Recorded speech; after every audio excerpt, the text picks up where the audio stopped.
All right, guys, so today we're going over 6.5, which is rhombi and squares. A rhombus is a parallelogram with all four sides congruent. A rhombus has all the properties of a parallelogram and the two additional characteristics described in the theorems below. The diagonals of a rhombus. If a parallelogram is a rhombus, then its diagonals are perpendicular. If a parallelogram is a rhombus, then each diagonal bisects a pair of opposite angles. A square is a parallelogram with four congruent sides and four right angles. Recall that a parallelogram with four right angles is a rectangle, and a parallelogram with four congruent sides is a rhombus. So therefore, a parallelogram that is both a rectangle and a rhombus is also a square. Conditions for rhombi and squares. If the diagonals of a parallelogram are perpendicular, then the parallelogram is a rhombus. If one diagonal of a parallelogram bisects a pair of opposite angles, then the parallelogram is a rhombus. If one pair of consecutive sides of a parallelogram are congruent, the parallelogram is a rhombus. And if a quadrilateral is both a rectangle and a rhombus, then it's a square. So there's your little Venn diagram for you, so you can see where they come across and what they have in common. Congruent triangles. Since a rhombus has four congruent sides, one diagonal separates the rhombus into two congruent triangles. Drawing two diagonals separates the rhombus into four congruent triangles. A problem-solving tip: when analyzing a figure using coordinate geometry, graph the figure to help formulate a conjecture and also to help check the reasonableness of the answer you obtain algebraically, which is what we talk about with eyeballing our figures. All right, so here's our examples. So for the first two, we're going to use the quadrilateral ABCD as a rhombus. Find each value or measure. So of angle BCD, so this whole thing is 64. We need to find BAC. Well, so opposite angles are congruent here. So this would also be 64. And we know that diagonals bisect the angles. So therefore, this would just be cut in half. So half of this would be 32. So angle BAC would be 32 degrees. If AB equals 2x plus 3 and BC equals x plus 7, find CD. Well, we know with these that the sides are all four sides are congruent. So we can just set these equal to each other. So 2x plus 3 equals x plus 7. And even though we won't find CD with this, we'll find x, and then we can plug it back in and we'll know what the sides are. So we would just subtract x. So we'd have x plus 3 equals 7. Subtract 3, x equals 4. So we have CD, which is the opposite of AB. So we'll plug it in for AB. So 2 times 4 plus 3, 8 plus 3 is 11. If we would have plugged that 4 in for this one, we'd have 4 plus 7, which is also 11. So wouldn't matter. All right, write a two-column proof to prove that ABCD is a rhombus with diagonal DB, and then AP will be congruent to CP. So step one, let's write our given information. So 1, ABCD is a rhombus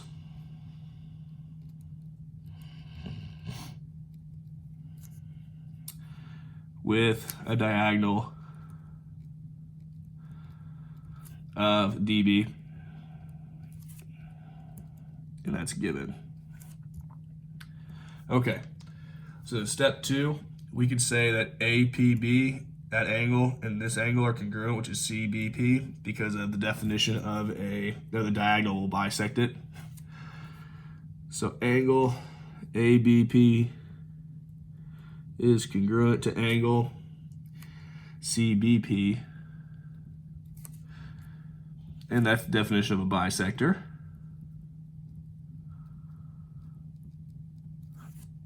Step 3, so we've got this angle now is congruent to this angle. Step 3, we could say that PB will be congruent to PB, be the same for both sides. And that's our reflexive property. So now that's congruent. And then we could say that AB will be congruent to CB, and that's just the definition of our rhombus here, that this side will be congruent to this side. AB is congruent to CB. definition of a rhombus. Step 5, we can now say that these two triangles are congruent by side, angle, side. So triangle ABP, or APB, excuse me, is congruent to triangle CPB by side, angle, side. So therefore, AP is congruent to CP by CPCTC. All right, number 4. The checkerboard below is made up of 64 congruent black and red squares. Use this information to prove that the board itself is a square. All right, well, so if this is 64 congruent black and red squares, we know that these are all the same size, each square. Okay, so if we count 1, 2, 3, 4, 5, 6, 7, 8, and then 1, 2, 3, 4, 5, 6, 7, 8, that all these are, this is an 8 by 8 figure, and these are all the same size. So what if we said this was 1 inch? So this would be 8 inches by 8 inches, 8 inches, 8 inches. If we moved it up to 3 inches each square, then we would have 8 times 3, so this would be 24, 24, 24, and 24. All because they tell us that information they give us right there. So the way I'm going to word this, because this is clearly a square, that since each side is 8 squares, and each square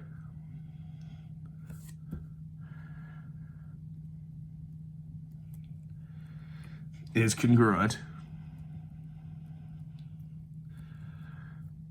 the length of all 4 sides is equal. So that takes care of our sides, and then now we need to prove that each angle, each corner is 90 degrees. And we can prove that because if we think about this little square right here, this little square, each one of these angles is 90 degrees. So that means if this little angle is marked right here at 90 degrees, that this whole big angle is still 90 degrees. Same thing with each one of these corners, okay? So then I can say since the corners are formed by a square,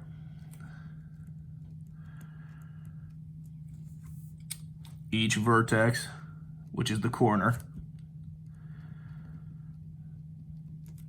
is 90 degrees. So therefore, the board is a square. Boom. All right, last one. Given each of the set of vertices, determine whether the QRST is a rhombus, a rectangle, or a square, and list all that apply and explain. So we'll put this in here. 1, 2 is Q. -2, -1 is R. S is at 1, -4. And T is at 4, -1.